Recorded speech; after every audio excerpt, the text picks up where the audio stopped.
The late afternoon sun poured molten gold through the stained glass windows of throwing jewel-toned light over the white orchid arrangements that lined the marble aisle. The fragrance of flowers mingled with the polished wood's faint sweetness. The pews were filled with Lagos's elite, senators, oil magnates, tech CEOs, each murmuring behind gold-embossed programs. St. Andrew's Cathedral, Victoria Island, the wedding of Charles Anthony Oxford, Isabella Shade. Charles stood at the altar, tall and immaculate in a custom midnight suit, the Oxford family crest sewn discreetly inside the jacket. The tie clip, a simple gold bar, had belonged to his late father. His heart pounded, not from nerves, but from anticipation. In minutes, Isabella would walk toward him, her eyes carrying that rare spark that had always made him feel like she saw the man beneath the name. But minutes stretched. The string quartet played on, each note carrying more strain. Tara Olumide, his chief of staff and one of his closest friends, stood behind him, posture tight, eyes flicking toward the cathedral's grand entrance, still closed. "She's probably fixing her veil," Tara murmured, but her tone didn't match her words. Charles forced a small smile. Patience, he told himself. 5 minutes passed, then 10. The guests began whispering. The air thickened. Somewhere in the second row, someone muttered, "Maybe she changed her mind." Then the cathedral doors opened. It wasn't Isabella. Her maid of honor walked quickly up the aisle, her heels clicking like warning shots. She reached Charles, eyes lowered, and whispered words that hollowed him out in an instant. "She's gone." For a beat, the meaning didn't settle. "Gone?" he asked low and sharp. "She left. There was a car waiting. The rest blurred. Tara's hand tightened on his shoulder. The quartet faltered into silence. Every head turned toward him. He felt the heat of pity and curiosity, 1,000 unspoken judgments. He drew himself up. "The ceremony is canceled," he said evenly, the voice of a man controlling a storm. "Thank you for coming." He walked out without looking back, through the flash of cameras and the crush of reporters outside. The Bentley door shut behind him like a vault. The weeks after were a haze. Gossip pages thrived on his humiliation, Oxford jilted at the altar, runaway bride, and Banana Island drama. Everyone had a theory. None of them knew the truth. Nights were the worst. In the quiet, the memory replayed. The hushed cathedral, the unopened doors, the way the air had shifted when the maid of honor appeared instead of the woman he loved. Sleep offered no refuge. Dreams carried her face, her voice, the scent of her hair. For the first few months, he vanished from the public eye. He traveled, London, Dubai, Cape Town. But each city was just another place to outrun his own shadow. When he returned to Lagos, he carried a new resolve. Love was a liability. Charles poured himself into Oxford Meridian Group. He expanded aggressively, securing government contracts, acquiring smaller firms, turning them into profitable arms. He became known for precision and control, a man who could close a billionaire deal before lunch and still have time to dismantle a competitor by dinner. Where once he'd left space for long lunches and idle afternoons, now his days began before sunrise and ended past midnight. He cultivated an image, untouchable, ice-veined, a strategist who never let emotion leak into business. It worked. By the end of the second year, he'd sealed the Echo Atlantic Marina project, a crown jewel in Lagos's development scene. His name was no longer whispered with pity, but with respect. The jilted groom had become the man whose signature could shift skylines. And yet, beneath the steel, the wound remained. He had never sought answers. Perhaps he feared them. Perhaps he already knew they would hurt more than the silence. Until the night he saw her again. 2 years had passed since Isabella Shade had climbed into Adrien Cole's car instead of walking down the aisle. She had told herself she was running toward love, not away from it. Adrien had been the antidote to the weight of the Oxford name. Funny, daring, the kind of man who could make a Tuesday feel like a holiday. For the first year, it had been intoxicating. Trips to Marrakesh, Zanzibar, Paris, champagne breakfasts, reckless midnight swims. He made her feel wild, alive, unbound. But the glitter dulled quickly. By the start of the second year, she knew the truth. Adrien's charm came with a cost. He had a taste for risk, poker tables in private clubs, whispered bets on offshore races. His investments never materialized. Shade Atelier, her interior design firm, had been her anchor. She threw herself into work, landing high-profile clients in Ikoyi and Victoria Island. Her style was distinctive. Lagos modernism softened with warmth, glass and steel balanced with textures that made spaces breathe. Clients adored her. But adoration couldn't pay suppliers when Adrien had drained the account for a sure thing at the Palms tables. That morning, she sat at her drafting table in Shade Atelier's Banana Island office, going over a corporate lobby design. Her phone buzzed. Unknown number. She didn't answer. She knew it was another creditor, men whose politeness was laced with menace. Adrien had borrowed in her name. The studio door opened. Adrien strolled in, all lazy charm in an open-collared shirt. Bella, he grinned, dropping a betting slip on her desk like a trophy.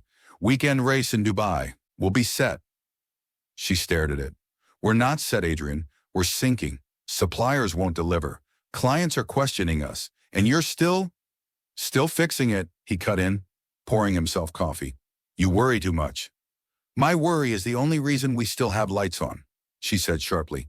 You've turned my company into collateral, and you've put me in the kind of debt that men collect in person. He smirked. You'll figure it out. You always do. That night, she sat alone in their penthouse. The lagoon shimmered beyond the glass, Banana Island glowing under the city lights. She thought of the woman she'd been 2 years ago, standing in a white dress, hearing the roar of her own pulse as she left Charles behind. She hadn't let herself think of him often. But tonight she wondered, did he hate her? Or worse, had he forgotten her completely? The next day, disaster struck. Their most prestigious project, a corporate headquarters in Victoria Island, came to a halt. The supplier pulled out, citing unpaid invoices. No materials, no timeline. The client's polite expression couldn't hide their loss of faith. In her office afterward, she pressed her palms to her eyes. Shade Atelier was hanging by a thread. Adrien was out, probably at another poker table, and she had no one she trusted to call. Somewhere in the city, she knew Charles was building towers that touched the sky. He had become untouchable, and she had no idea he was about to walk straight back into her life with an offer that would change everything. The Sky Pavilion, perched above Eco Atlantic's shimmering coastline, glowed like a jewel in the night. Beneath its glass domes, the city's powerhouses mingled under crystal chandeliers, their conversations laced with promises and subtle threats. The string quartet's notes floated over the hum of laughter and clinking glasses. Charles Anthony Oxford stood at the mezzanine rail, surveying the room as if it were a boardroom. His tuxedo, hand-stitched in Milan, moved with his frame like an extension of his will. Beside him, Tara Olumide tracked the crowd with the precision of a strategist, whispering quick updates. The governor's here. The chairman of Imperial Bank wants a word about the Marina project. And, she lowered her voice, so is Adrien Cole. Charles's gaze sharpened. Adrien? Tara gave a faint nod toward the far end of the mezzanine. It was there Charles saw her. Isabella. The copper silk of her gown caught the light with every movement. Her hair was swept into a sleek chignon, diamond drop earrings catching faint fire from the chandeliers. She was speaking to a small circle of architects, her gestures economical, her smile controlled. 2 years of absence collapsed into the space of a breath. She looked almost exactly as he remembered, and yet sharper, as if the girl who had left him at the altar had been recast in steel. When her eyes found him across the distance, the chatter of the room seemed to dim. She didn't startle. She didn't fumble. Her expression smoothed into a mask of composure. And then Adrien Cole was there, sliding into the space beside her. His tuxedo was a touch too flashy, cufflinks gleaming with calculated excess. He smiled like a man who believed charm was a currency that never devalued. They approached. Oxford, Adrien said brightly, extending a hand. Adrien Cole, heard a lot about you. Charles's handshake was firm, but his eyes stayed on Isabella. And you. I've admired Shade Atelier's work, Charles said to her. The wing's lobby was exceptional. Her gaze flickered with surprise, then settled. Thank you. Adrien stepped in. You should see what she's planning for our next project. If you're ever looking for an interior partner, perhaps, Charles cut in smoothly, but I'm very particular. A trustee appeared, drawing Adrien away with talk of the auction. Tara intercepted with surgical precision, leaving Charles and Isabella alone. It's been a long time, he said. 2 years, she replied evenly. You didn't give me a reason, he said. Her lips curved faintly. Some things aren't meant to be explained in ballrooms. Before he could answer, an older couple approached, Lord and Lady Marsham, his parents' closest friends. Charles, Lady Marsham said warmly, her pearl necklace resting like a crown at her collarbone. We've missed seeing you at the old Ikoyi dinners. Charles offered a polite nod. I've been busy. And you must be Isabella, she continued, her smile thinning ever so slightly. We didn't expect to see you here tonight. Why not? Charles asked, a faint steel entering his tone. Oh, only that after the events 2 years ago, I assumed certain doors might have closed, she said delicately, though her eyes held something less delicate, something appraising. Isabella's smile froze, but her voice stayed level. I go where the work takes me. Lady Marsham's eyes flicked between them, curiosity barely veiled, before she and her husband drifted off toward the champagne bar. Charles turned back to Isabella. Ignore her. I'm not sure she's the one I should be ignoring, Isabella said softly, eyes scanning the room. People are watching us, Charles. They always do, he replied. Especially your family's circle, she murmured. The words hung between them for a moment, an observation, but also something else. They moved toward the balcony. Outside, the night air carried the scent of the lagoon and faint salt. Below, Echo Atlantic's unfinished promenade curved like a promise into the water. You've done well, she said, resting her hands lightly on the stone balustrade. The marina project will change the skyline.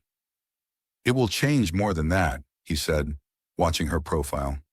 And Shade Atelier could be part of it. Her head turned slightly.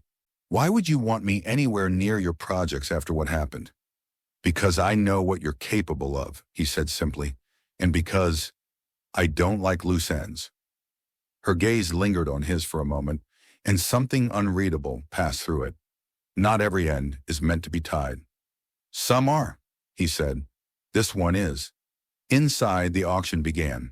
High-value pledges flashed across the stage. The energy swelled. Art pieces, yacht retreats, rare wines. Charles barely registered the items. He was too aware of Isabella standing beside him, the electric hum of proximity after 2 years apart. When the auction paused for cocktails, Adrien reappeared, a glass of champagne in hand. Bella, they want you in the design circle near the north deck. Charles, always a pleasure. Charles gave a nod that was both acknowledgement and dismissal.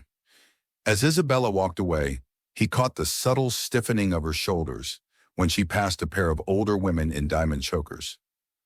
Their whispers weren't loud enough for him to hear, but he recognized the look, disapproval dressed as politeness. Tara returned to his side. Your parents aren't here tonight, she said, watching Isabella vanish into the crowd. They don't attend the foundation gala? Charles asked, though he knew they often had. They didn't want to, Tara replied carefully. They said the guest list didn't appeal to them this year. Charles's jaw tightened, but he said nothing. By the time he saw Isabella again, the gala was winding down. She was at the far end of the balcony, looking out over the lagoon. He joined her, hands in his pockets. You're still good at vanishing in a crowd, he said. Some crowds make you want to vanish, she replied. He studied her. Meet me tomorrow, the Wheat Baker, 9 a.m. For what? To discuss terms, he said, her brow arched. Terms? He let a faint smile touch his mouth. You'll see. She looked at him for a long moment before nodding once. Fine. When they parted, Charles's mind was already working, not just on the business proposition he intended to make, but on the undercurrent he had felt all evening. The glances, the measured tones, the comments from people who had once celebrated his engagement. Something about his family's circle had shifted during those 2 years, and he couldn't quite tell if it was about her or about him. The Wheatbaker's private conference suite was drenched in morning light, its walls paneled in polished walnut, the air perfumed faintly with citrus and expensive paper. Through the wide glass windows, Ikoyi's quiet streets seemed a world away from the noise of Lagos's business core. Isabella stepped in at exactly 8:55 a.m., wearing a dove-gray tailored suit that skimmed her frame. Her hair was in a neat twist, not a strand out of place, her face a study in poise. She had the kind of elegance that looked effortless but was anything but. Tara Olamide met her at the door. "Right on time," she said with a small smile, though her eyes, ever alert, were scanning Isabella like she was a high-value contract under review. Charles stood near the far window, jacket off, cuffs rolled to his forearms. He didn't turn right away, letting her presence register in the room before he spoke. "Water or coffee?" "Water," Isabella replied. He gestured to the seat across from him at the long table. In the center sat a slim leather folder, a Mont Blanc pen resting on top. "Read it." She slid into the chair and opened the folder. The first page was headed in clean, sharp type, "Proposed marital agreement, strategic partnership." Her brow lifted slightly, but she didn't speak. She read on, her eyes flicking over clauses. Oxford Meridian Group would clear all Chez Atelier debts within 72 hours. Secure long-term supplier contracts. Lease her a fully equipped Ikoyi studio. Provide capital for 2 expansion projects of her choice. In exchange, she said aloud, turning to the next page, a 2-year marriage, public appearances together, integration into your foundation's board, exclusive collaboration on certain Oxford Meridian developments. "Yes," he said. She glanced up. "And you expect me to agree to this because I can save your company, because you know I keep my word, and because whether you want to admit it or not, you can't fix this alone." Her fingers tapped lightly against the page. "You still talk like you own me." "Not own," he said evenly. "Protect." She leaned back slightly, crossing one leg over the other. "Your mother didn't seem thrilled to see me at the gala." His jaw ticked. "She has opinions. They don't affect my business decisions." 2 years ago, were they just opinions?" she asked softly. His gaze held hers for a beat too long before he said, "They didn't change my mind." But something in his tone wasn't as steady as his words. She returned to the document, her lawyer's mind scanning for leverage. "I want creative control over all Chez Atelier projects tied to Oxford Meridian. Final say over design direction, no interference from your team." "Done," he said. "I want a release clause," she continued. "If you use this arrangement to punish me, professionally or personally, I walk away with all benefits intact." He inclined his head. "Mutual. If you sabotage projects or my reputation, I can end it." "Fair," she said. "And Adrien?" "Already being handled," Charles replied. "A quiet divorce, a settlement that will keep him away. He'll sign by the end of the week." She hesitated, then said, "I don't want him humiliated. Public humiliation makes people reckless." "I'm not interested in wreckage," she said. "Only removal." The air between them shifted, less adversarial now, more like 2 generals mapping a battlefield. "You realize," she said after a pause, "this arrangement will put me right back in the spotlight your family's circle clearly thinks I don't belong in." "They'll adjust," he said. "Or they won't," she countered. His mouth curved in a way that wasn't quite a smile. "Then they'll be uncomfortable for 2 years. I'm fine with that." They went over the finer points: medical directives, asset protection, confidentiality clauses. When the last page was signed, the Mont Blanc clicked softly in the silence. Charles closed the folder. 30 days to a private registry ceremony, public reveal at the first foundation event after. "And until then?" she asked. "We'll choreograph our narrative," he said. "Appear where it matters, together. Let them see us, but not all of us." She studied him. "And if I don't like the choreography, then we improvise," he replied. When she rose to leave, Tara was waiting in the hallway. Good meeting? She asked, eyes darting briefly to the signed folder in Charles's hand.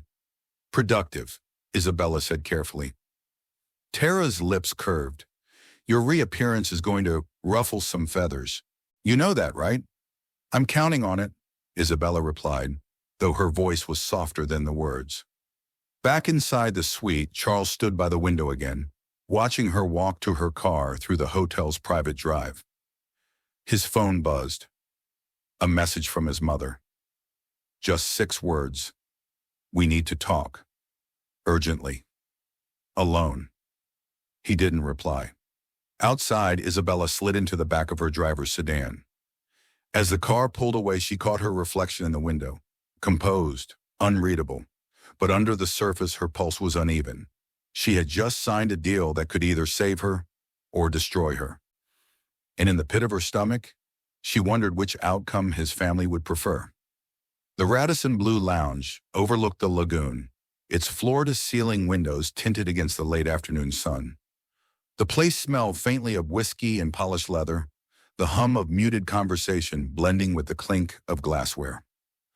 Adrien Cole sat sprawled in a deep armchair, one ankle resting over his knee, sunglasses perched on his head despite the filtered light.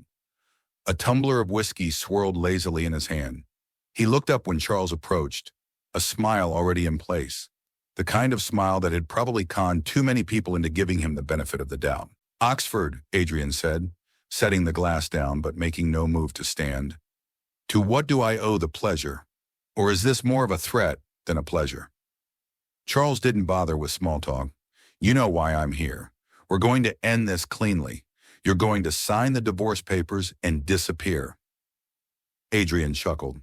Disappear? Bella's my wife. That's not a coat I can just shrug off because you've decided it's your turn to wear it. You and I both know, Charles said evenly, that marriage is already over.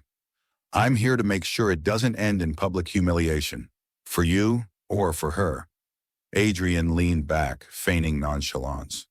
And what's in it for me? Debt clearance, Charles replied. A settlement large enough to keep you comfortable, provided you sign an NDA and stay out of her life. Adrien's smirk faltered. Debt clearance? Someone's been doing their homework. I know who you owe, and I know they're losing patience. One of them is Femi Bada.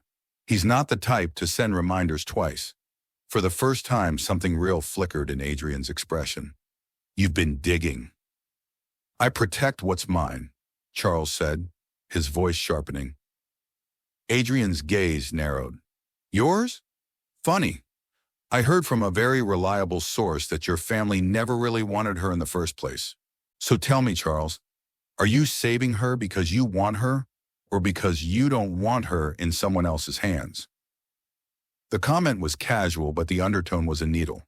Charles's jaw flexed, but he kept his voice cool. Sign the papers, Adrien, today. Minutes later, Charles slid a leather folder across the table. Inside, the divorce agreement, the NDA, and a bank check with more zeros than Adrien had seen in a long time. Adrien studied the check, then the papers. This comes with no public mudslinging? None, Charles confirmed. You walk away with your pride and your pockets intact. And if I decide to hold on to her? Adrien asked, eyes glinting with provocation. Charles leaned in slightly. You won't, because if you do, I'll make sure you can't play a hand in this city again. Adrien's smile didn't reach his eyes, but he picked up the pen and signed, each stroke of his name a quiet concession. By noon, Tara stepped into Charles's Banana Island office, dropping the signed documents onto his desk. Done, she said. He's already booked on a one-way flight to Cape Town tonight. Settlement will clear by morning. Charles glanced at the papers before returning to his laptop. Good. Tara lingered. Your mother called me last night. He looked up. Why? She asked whether Isabella was really worth all this trouble. Tara's tone was careful, but her eyes searched his. Said you could have made a cleaner choice the first time around. Charles's fingers stilled on the keyboard. And what did you tell her? That you don't make choices for convenience. For a moment, something cold and tight coiled in his chest. I don't make choices for my mother either. That evening, Isabella arrived at his penthouse in a navy silk dress, her hair loose around her shoulders. The city lights glittered behind her as she accepted a glass of wine from him. "You look like a man with good news," she said, taking a seat. "Adrien's gone," Charles replied. "Signed everything this afternoon. He's flying out tonight. You're free." She blinked. "Just like that?" "Just like that," he said. Her gaze sharpened. "And you didn't think to ask me before making that decision?" "It was the right move," he said simply. "The faster he's out of the picture, the better." "Better for who?" she asked. "You? Me? Or the people who still don't think I belong next to you?" His brow furrowed. "What are you talking about?"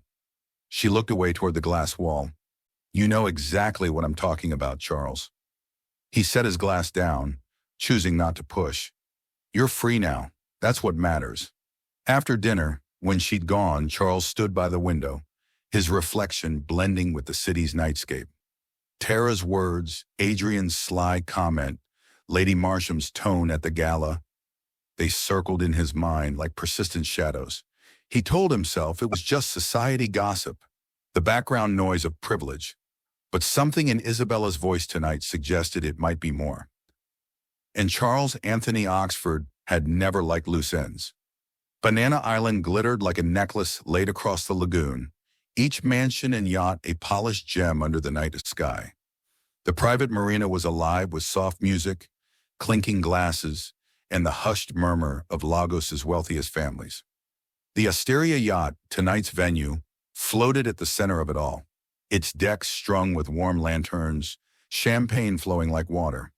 The invitation had been vague: cocktails, pledges, and an exclusive preview of the Waterfront Arts program. In truth, it was a gathering where reputations were polished and alliances forged. Charles helped Isabella down from the Bentley at the marina gate.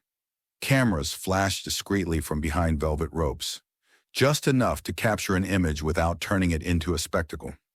She wore a fitted emerald satin gown that caught the light with every step, her hair in soft waves. His tuxedo was tailored to quiet perfection. "Remember," Tara murmured as they approached the gangway, "tonight is about image. Give them something they can't twist." "They'll twist it anyway," Isabella said under her breath. "Then let's make them work for it," Charles replied, offering her his arm. The hostess greeted them at the gangway, air kissing both cheeks. "Charles, Isabella, how wonderful to see you together again. It gives the whole evening." "Wait." They boarded to the gentle sway of the yacht, the air perfumed with sea salt and expensive cologne. On the upper deck, the skyline of Victoria Island glittered like glass shards in the distance. Guests drifted in clusters, their laughter punctuated by the occasional flash of a camera phone. Charles moved easily among them, hand at Isabella's back, introducing her to developers, bankers, and art patrons. She played her role flawlessly, discussing design philosophy and her latest projects. Though she noticed the way certain older guests looked at her, a flicker of assessment before their smiles resumed. Midway through the evening, an older woman intercepted them, Aunt Margaret, his father's sister, elegant in silver silk. "Well, Charles," Margaret said warmly, "you've certainly made an entrance." Then her gaze shifted to Isabella, her smile cooling by a degree. "And here you are, back again." Isabella returned the smile with equal politeness. "It seems so." Margaret sipped her champagne. "I must say, not everyone thought you'd have the courage to show your face here so soon." Charles's brow furrowed. "Aunt Margaret—" "Oh, don't mind me," she said with a dismissive wave. "It's just, not everyone survives an Oxford wedding." She glided away before either could respond, leaving a faint chill in her wake. Isabella leaned closer to Charles. "Does she speak for herself or for the whole family?" "She speaks for herself," he said tightly. "She didn't sound like she was alone," Isabella replied, scanning the crowd. She spotted two of his mother's friends watching them from near the champagne bar. The moment their eyes met, they turned away in unison. Charles followed her gaze. "Ignore it. They'll adjust." "Or they won't," she murmured. Later, they moved to the bow for a moment of quiet. The lagoon stretched out beneath them, dark and glinting, the city lights trembling on its surface. The wind teased a strand of her hair across her cheek. He reached out and tucked it behind her ear without thinking. "You handled yourself well tonight," he said. "I'm used to scrutiny," she replied. "I've been under it since I left that cathedral." "This is different," he said. "Not really," she countered. "Same eyes, same whispers. Only now they can't pretend they're happy for you." He exhaled slowly. "You've been around my family's circle long enough to know they're traditional." "Traditional?" Her lips curved faintly. "That's a generous word for people who decide who's worthy of standing next to you." The hostess's voice called the room back to the center deck for the evening's pledges. Guests offered six-figure donations for art commissions, waterfront sculptures, and community projects. Charles made a pledge that drew a ripple of approval. Isabella noted how every eye in the room seemed to measure her reaction to it. When the applause faded, Charles led her toward the stern, where the glow from the city softened into darkness. The hum of the yacht's engines filled the air between them.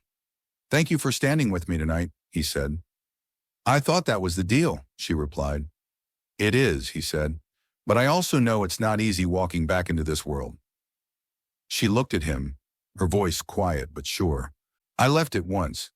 That doesn't mean it left me."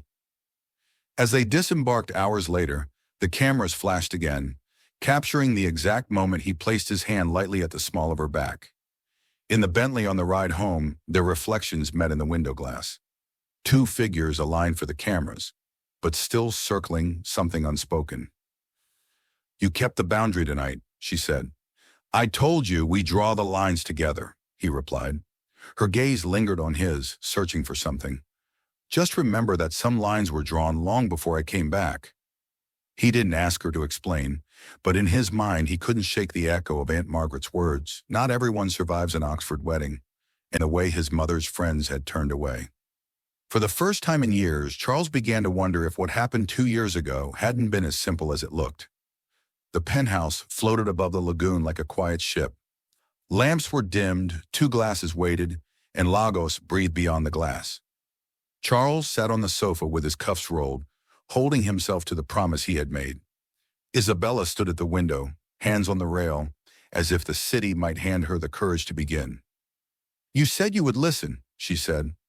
"I will," he answered, "and I'll do nothing tonight." She faced him and crossed to the opposite chair. The morning of our wedding, a hotel attendant brought an envelope. Thick, no return address. Inside was a typed letter that told me I didn't belong in the Oxford family. It said you were marrying me to appease your parents and your board, that once the right match was ready, you would set me aside. It called you kind but practical, and practical men don't marry for love. He kept still, though his eyes tightened. "They attached photographs," she went on. "You and Melissa Cade, your business partner on the waterfront bid. She has her arms around your shoulders. Another shows her leaning into your neck. In one, your hand is at her back. The letter called her your true choice and ended. When he is finished with you, he will miss you, but he will not marry you." That night was the bid approval, he said. She hugged me in public. I didn't want to embarrass her. "I know," Isabella said. "Now I do." That morning, all I had were pictures and the voice in my head telling me I was a placeholder.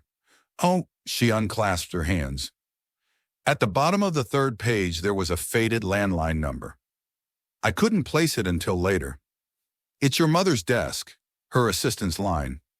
I recognized it from an old Ikoyi RSVP. Charles blinked as if struck. "My mother's office." "Yes," she said softly. "Your family sent the letter. They did not want me. They wanted a lineage they could narrate." The room seemed to step back. He looked past her to the water until reflection and night were the same. "They never told me." "They didn't need to," she replied. "Silence did the work. I was meant to vanish, and you were meant to conclude. I chose not to show up." He walked to the bar and set his hands on the marble. "Why didn't you call me?" "I picked up the phone twice," she said.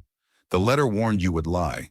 It said your parents would deny everything, and I would be named difficult. I wish courage had looked different in me. It didn't." "Adrien," he said, I called him because he'd been hovering for months. Friendly, useful. He told me your family had expressed concerns, which I now think was bait. He offered a quiet exit. Spare you a scandal now, spare me a dismissal later. I climbed into his car because I believed the letter and because I was afraid of loving you more than you could love me back. His mouth moved, a muscle catching. I loved you. I wanted to marry you. I still can't understand how they imagined I would prefer anyone else. Because they measure worth in rooms and surnames, Isabella said. You draw skylines. They draw bloodlines. He gave a breath that wasn't a laugh. Aunt Margaret, Lady Marsham, my mother's message to meet urgently. All the little currents I pretended were only weather. They were weather, Isabella said. Weather from one house. He returned but didn't sit. The distance between them narrowed to honest space. What do you want from me? Stillness tonight, she said. Tomorrow you will do what you must. I won't be your instrument. The truth is enough. He nodded. 2 things. First, Melissa was only business. If she behaved otherwise, it was without my consent. Second, I am sorry, not for asking you to marry me, but for the scaffolding I didn't see. Her eyes brightened and steadied. Thank you. He lowered himself to the sofa. What did the letter cost you after the church? My work survived, she said, but it cost me ease. Every silence became proof. When suppliers delayed, I heard your mother's sentences. When clients hesitated, I imagined their calls. When Adrien gambled, I thought I had earned the punishment. You hadn't, he said. I know, she answered. Shame teaches the wrong arithmetic. One indelicate question, he said. Did you ever suspect I already knew? That I was complicit? I did, she said. It hurt. They wrote as if you were in on the plan, as if your decency was theater. They turned your name into a tool. They turned your love into a liability, he answered. Silence gathered and sat with them. I will speak to them, he said, tomorrow. She rested 2 fingers on the closed contract folder. And tonight? Tonight we open the wine and tell no one. He poured. They did not toast. The Barolo tasted like dark cherry and iron, a weight that felt cleaner than the weight before. Do you hate me? She asked. No, he said. I hate that I was easy to weaponize. I hate that you were alone with a choice that should have been ours. She considered the city in the bowl of her glass. I'm not alone now. Then we move from there. A gull crossed the window, a white mark in the dark. The penthouse hummed like a ship choosing a heading. Tomorrow, Isabella said, setting her empty glass beside the folder. You can break their architecture. And if it breaks me, he asked, then we build again, she said. This time we choose the lines. He let out a breath he hadn't realized he was holding. Tomorrow. Tomorrow. They stood together at the window until the lagoon braided light and shadow into something that looked like a path, and the city, faithful to its nature, tried to prefer both at once.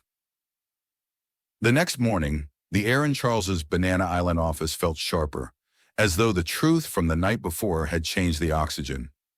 He was in early, suit immaculate, his mind already moving like a chessboard. Tara entered without knocking, a folder in hand. You've got the finance minister's breakfast at 9:30, she said. And, she hesitated, your mother called. Twice. Tell her I'll see her at the family luncheon this afternoon, Charles replied without looking up. She said it's urgent, Tara added. It will be, he said. Tara set the folder down, studying him. You've got the look you had before you shut down Hailworth Klein. That was business, Charles said. This is blood. By the time he arrived at the Oxford estate for lunch, the January sun was high, casting white light over manicured gardens and the colonial-style mansion that had stood as the family seat for 3 generations. Isabella was at his side, in a cream silk dress that whispered with each step.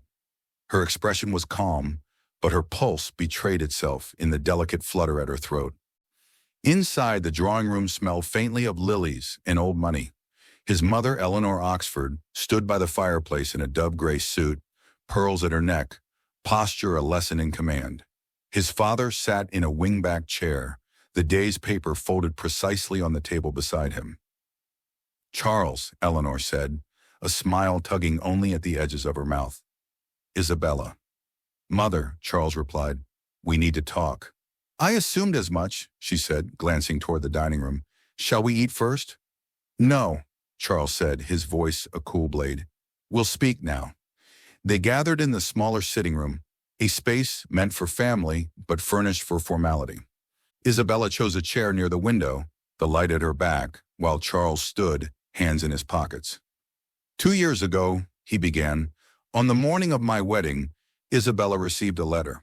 It told her she didn't belong here, that I was using her until a better match could be made. It included photographs, me with Melissa Cade, that were meant to suggest I was already with someone else. It came from this house." Eleanor's eyes narrowed almost imperceptibly.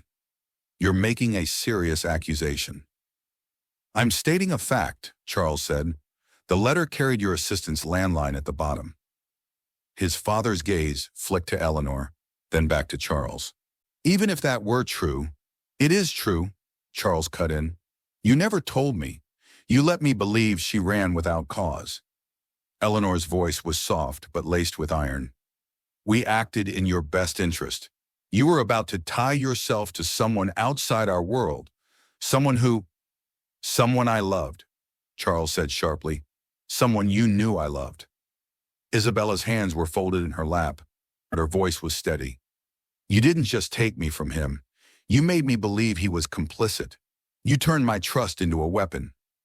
Eleanor's gaze shifted to her. "And yet here you are, back in his life. Perhaps you should thank us." The words were a slap in silk. Charles stepped closer to his mother.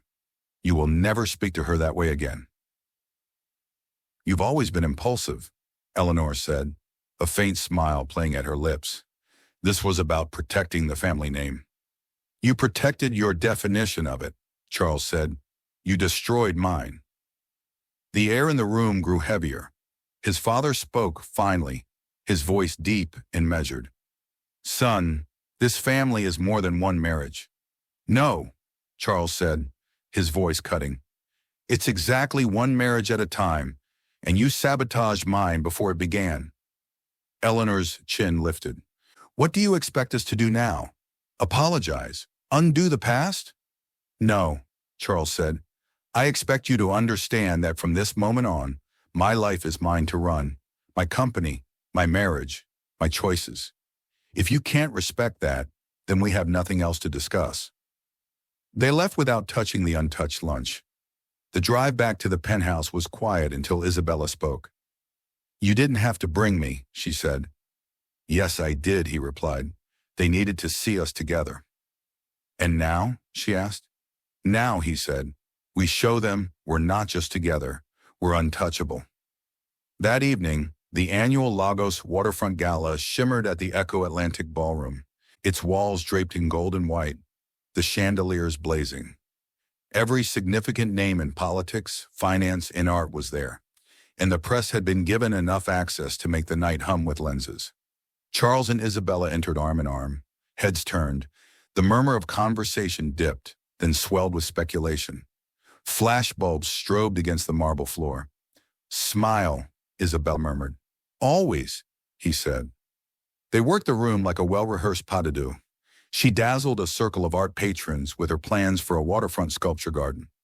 He discussed infrastructure investments with the governor, dropping her name as the lead designer for upcoming public spaces. But halfway through the evening, a journalist from the Lagos Chronicle intercepted them, recorder in hand. "Mr. Oxford, Miss Shade, care to comment on rumors that your reunion is purely strategic?" Charles's smile didn't falter. "Everything we do is strategic. That's why it works." "And the wedding that never happened?" the journalist pressed. "That's a story for another night," Isabella said smoothly. "Tonight is about the future." They moved on, but the question lingered in the air like perfume. Near the champagne tower, Isabella caught sight of Lady Marsham whispering to 2 other women. One of them glanced their way, then turned sharply as if burned. "They're still talking," Isabella murmured. "Then we'll give them something to talk about," Charles replied. Minutes later, when the band struck a slower tune, he led her to the dance floor. The crowd shifted to watch as he placed a hand at her waist, drawing her in just enough to make the intimacy clear. They danced like they had nothing to hide. By the end of the night, photographs of them, smiling, laughing, moving as one, were already hitting the society blogs. The narrative was shifting, and they both knew it. In the car afterward, Isabella exhaled slowly. You realize they'll push back harder now. Let them, Charles said. I've survived worse storms than gossip. She looked at him for a long moment. And if the storm comes from inside your own house? He met her gaze. Then I burn it down. The lights of the city streaked past the window, and for the first time since the letter, she believed he might. 6 months later, Lagos had learned to say their names together again without a pause. The waterfront promenade was opening under a violet dusk, the lagoon glimmering beneath strings of lights. Guests in tailored suits and flowing gowns moved through the space, their laughter mixing with the faint sound of highlife from the stage. The air smelled of salt, fresh paint, and the first blossoms from the gardens lining the marble walkways. Charles and Isabella stood at the ribbon, both holding the ceremonial scissors. Photographers clustered in a semicircle, lenses ready. This is your design, Charles murmured. This is our project, she corrected, eyes forward. On the count of 3, the ribbon fell. Applause rippled through the crowd, flashing bulbs freezing the moment into images that would grace front pages by morning. After the formalities, they walked the promenade together. Her sculptures rose in gentle arcs along the path, lit from below so they seemed to float. His team's engineering had built the foundation that anchored them against the pull of the tide. It was, in every way, theirs. Remember the first time we saw each other again? She asked quietly, glancing at the water. The Gala, he said. You in that copper dress, pretending you didn't see me until you had to. And you pretending you weren't staring. He smiled faintly. I wasn't pretending. They stopped by one of the benches, the crowd moving ahead toward the stage where the governor would speak. For a rare moment, they were alone in the hum of the evening. I keep thinking about that morning, she said. The letter, he guessed. She nodded. It doesn't hurt the same way now. It's smaller. That's because we burned its architecture down, he said. They can't live in it anymore. She looked at him, eyes searching. And you're sure there are no cracks left between us? Cracks let in light, he said. We'll use them. The governor's voice boomed from the stage, praising the partnership that had delivered the promenade ahead of schedule and under budget. The crowd clapped, and a few turned to watch Charles and Isabella approach again, their pace unhurried, as though they owned the ground beneath their feet. In truth, they did. Later at the after-party in a glass-walled lounge overlooking the lagoon, Lady Marsham approached them with a flute of champagne. She offered a polite smile that didn't quite reach her eyes. I must admit, she said, you've made quite a team. Must you?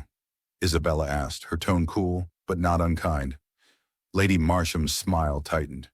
Well, perhaps I should simply say congratulations. Charles's voice was even. That would be a good place to start. Lady Marsham inclined her head and moved on. Isabella exhaled slowly. Was that acceptance? From her? No, Charles said. From the city? Yes. By midnight, the crowd had thinned, the music softened. Charles and Isabella stood at the railing, the lagoon stretching dark and endless. You know, she said, we could disappear for a while. Just go. No galas, no meetings, no photographers. He looked at her, considering. And leave them to wonder if we're planning something bigger. She smiled. We would be. He took her hand. Then let's disappear, but on our terms. 2 weeks later, the society pages speculated about their absence. Rumors bloomed. They were in Dubai negotiating a merger, in Paris securing art commissions, on a private island somewhere no one could pronounce. In reality, they were in a quiet villa on a stretch of the Kenyan coast, barefoot and sunburned, designing the next project together. Mornings were coffee and sketches. Afternoons were strategy calls and long swims. Evenings were for talking. Not about the past, but about what to build next. One night, as they sat on the veranda watching the sea darken, she asked, "Do you ever think about the life we might have had if they hadn't sent that letter?" "Sometimes," he said honestly. "But then I remember, without it, we wouldn't have this one. And this one is better, because we chose it twice." She leaned her head against his shoulder. "Twice is better." When they returned to Lagos, the city greeted them differently. The whispers had dulled into acceptance, the skepticism into grudging respect. The Oxford name was now linked with hers in headlines about innovation, not scandal. At the next board meeting of the Oxford Meridian Foundation, Eleanor Oxford was present. She didn't meet Isabella's gaze, but when the votes were tallied on the next waterfront project, Eleanor's hand went up in favor of Isabella's proposal. It was not an apology, but it was a shift. Afterward, in the corridor, Eleanor paused. "You've made him difficult to advise," she said quietly. Isabella met her eyes. "Good." Eleanor's mouth curved, almost imperceptibly. Then she walked away. That night on their balcony, Charles told her about the exchange. "You've won her over," he said. "I'm not trying to win her," Isabella replied. "I'm building something she can't ignore." He smiled. "Same thing." They stood together, the city lights below them like a living map of everything they had fought for. The air was warm, and the lagoon reflected the moon in a silver path that seemed to lead out to the horizon. "We're not done," she said. "No," he agreed. "We're just starting." When the news broke months later that they had jointly acquired a historic building in downtown Lagos to turn into a cultural hub, the press called it bold, ambitious, unprecedented. Charles and Isabella simply called it next.